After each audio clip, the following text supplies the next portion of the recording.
Hello guys, welcome back to the new video. और आज की वीडियो है ये रिश्ता क्या कहलाता है कि टीआरपी के बारे में। रिश्ता क्या कहलाता है, इस वीक की जो टीआरपी आई थी वो 1.6 थी और वो 10वें नंबर पर था। और जब वो 10वें नंबर पर था तो उसके बाद जो मीडिया के कुछ चैनल्स हैं और जो हेटर्स हैं उनके जो कमेंट्स आ गए थे। पहले तो मैंने सोचा कि इस पर कोई रिएक्शन नहीं देना चाहिए, लेकिन फिर अब मुझे लगा कि यार रिएक्शन अब देना बनता है। ठीक है, इस वक्त रिश्ता क्या कहलाता है कि अच्छे दिन नहीं चल रहे हैं। अगर जो भी इसके कॉम्पिटिटिव शो हैं, वसूधा वो 1.8 पर है और वो स्लॉट किंग भी है और वो नंबर 6 पर है और इस तरह क्या कहलाता है नंबर 10 पर है। उसके बाद जो लक्ष्मी का सफ़र है वो 1.2 है और आई थिंक वो 15 नंबर पर है या 16 पर है शायद। तो यहाँ पर ये बात होती है कि रिश्ता क्या कहलाता है कि कितनी हुई टीआरपी। अब वो किस वजह से हुई, उसके बहुत सारे कारण हैं। ठीक है, तो उस कारण पर बात नहीं करते, हम ये बात करते हैं कि रिश्ता क्या कहलाता है। इन पास्ट में कई बार वो नीचे हुआ, कहीं बार वो नीचे से ऊपर हुआ है, कहीं बार। एक बार ये नहीं हुआ है, अगर आपको याद होगा 2023 में जब एशिया कप आया था तो वो 2.1 से सीधा 1.6 हुआ था एंड वो स्लॉट किंग नहीं था, कुंडली भाग्य स्लॉट किंग था। उसके बाद रिसेंटली अभी मार्च में भी जो है लक्ष्मी का सुपर स्लॉट किंग था। उसके बाद उससे पहले 2023 में जो है जब जनरेशन 3 के लास्ट एपिसोड चल रहे थे उस वक्त भी वो शो स्लॉट किंग नहीं था और वो 1.6 अराउंड 1.8 के अराउंड ही था एंड वो टॉप 5 में नहीं था। उसके बाद जब सीजन 4 की जो स्टार्टिंग के वीक्स के एपिसोड थे उस वक्त भी वो स्लॉट किंग नहीं था और वो 1.4 पर भी था और फिर वो इंक्रीज हो गया। तो यहाँ पर इंक्रीज की बात नहीं हो रही, यहाँ पर हेटर्स की बात हो रही है। मैंने कई बार देखा है कि जब भी टीआरपी डाउन होती है तो जहाँ पर आज के डी चैनल जो है उसकी मैम ने इस बार कुछ भी नहीं कहा। उसने बिल्कुल सही कहा कि पहली बार तो नहीं हुआ है, बहुत बार हुआ है और वो अपने कवर कर जाएगा। तो उनकी बात में मुझे बिल्कुल एग्री हूँ। लेकिन जो उनके जो मेंबर्स है, खुशी या रेखा और अंकुश अंकुश जो है वो ऋत्विक है।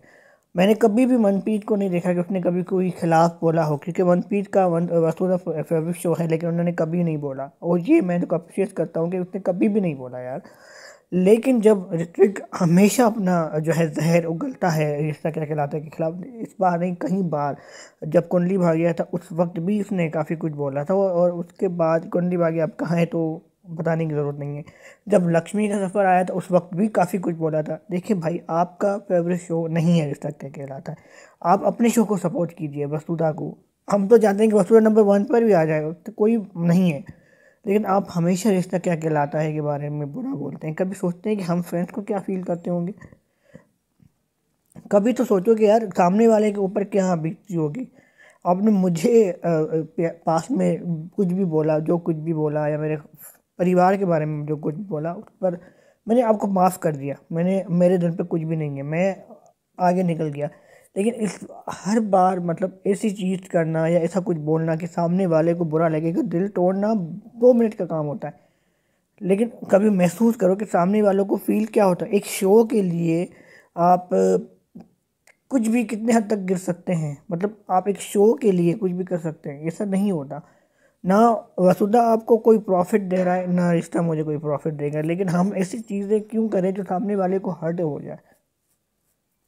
तो कभी मेरी बात को आप सोचना, आई एम मुस्लिम, अगर आपको ये लगता है कि मैं मुस्लिम हूँ तो आपका ये प्रॉब्लम है कि इसके उसको हर्ट करें, तो वो एक अलग बात है। लेकिन एज ए ह्यूमन बीइंग, एक एज ए ह्यूमन बीइंग आप सोचें कि सामने वाले को आप, एक शो है, रिश्ता क्या कहलाता है एक शो है और जिसके फैंस एक नहीं हज़ारों फैंस होंगे।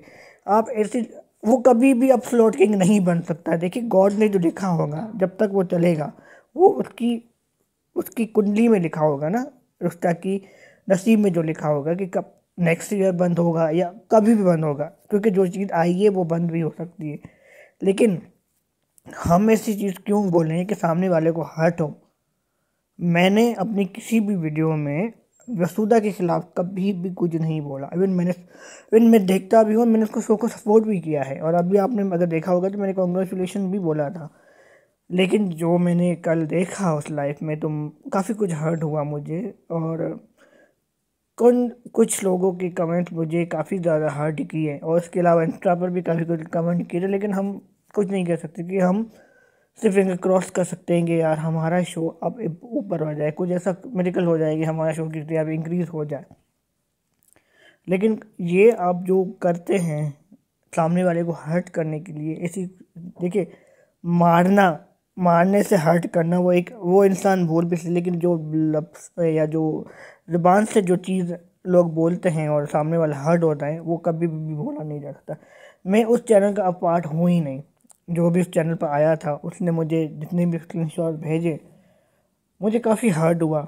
मुझे ये भी लगा कि मैम ने कुछ भी नहीं बोला और मैम ने सपोर्ट किया इस तरह को, ये मुझे बहुत अच्छी लगे। लेकिन कुछ लोग जो थे, खुशी और या फिर रेखा और या फिर मैं कुछ, मेरी खुशी से कभी बात नहीं हुई है, कभी भी नहीं हुई है, लेकिन फिर भी वो मेरे नाम, अब ये कहना कि वो लोग बेहोश हो गए विवाह के नाम पर या मेरे नाम पर, जबकि मेरा तो आपके साथ कोई लेना देना है ही नहीं। मैंने आपके बारे में कभी कुछ नहीं बोला, कभी भी कुछ नहीं बोला। मैंने इवन आपको जानता भी नहीं हूँ, लेकिन ऐसे लफ्ज़ बोलना, सामने वाले को हर्ट करना, मजाक में भी आप किसी को हर्ट करते हो, ये भी इवन हिंदुज़म में भी ये गुनाह है और मुस्लिम में भी ये गुनाह है, आप सामने वाले को हर्ट करते हो। तो ज़रा सोचो इस बात को। सिर्फ एक शो के लिए आप किसी घर पर चले जाना या किसी को गाली देना या सामने वाले को नीचा दिखाना, ये उस वक्त के लिए मजाक होता है, लेकिन वो सामने वाले को मजाक नहीं होता। सामने वाले किस कैटे, क्या उसको फील होगा, क्या वो फील करेगा। आप अपने सिर्फ फन के लिए लाइफ में जाते हो या जो भी एक्सपायर है मुझे नहीं पता, लेकिन आप किसी को हर्ट मत करो। ये मेरी आपसे विनती है सबसे। Thank you.